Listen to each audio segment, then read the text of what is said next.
ఇక 3 రాశులు ఉంటాయి. వీళ్ళకి అరిష్టం రావద్దు, నష్టం రావద్దు, మోసపోవద్దు అనుకునే రాశులు ఏమిటంటే 3 ఉంటాయి. ఆ 3 రాశులు ఏమిటంటే కనుక, 1 మీనరాశి.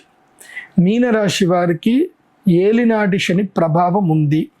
ఇంకా 2.5 సంవత్సరాలు ఏలినాటి శని ప్రభావం ఎవరికి ఉంటుంది అనంటే, ఇంకా 5 సంవత్సరాలు ఏలినాటి శని ప్రభావం మీనరాశి వారికి ఇంకా 5 సంవత్సరాలు ఉంటుంది. అంటే వాళ్ళు వృషభ రాశి లోపలికి గురుగ్రహం ఎంటర్ అయ్యేంతసేపు మీనరాశి వారికి ఏలినాటి శని ప్రభావం ఉంటుంది.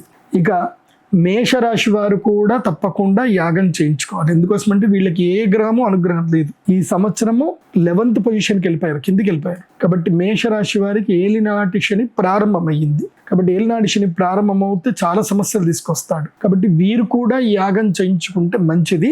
ఎందుకోసమంటే అమ్మ అనుగ్రహం ఉంటే అన్ని మంచి జరుగుతాయి. కాబట్టి ఏలినాటి శని బాధ కలగొద్దు అనడానికి లక్ష్మీ యాగం చేసుకుని యంత్రం పెట్టుకుంటే మంచిది. ఎవరికి?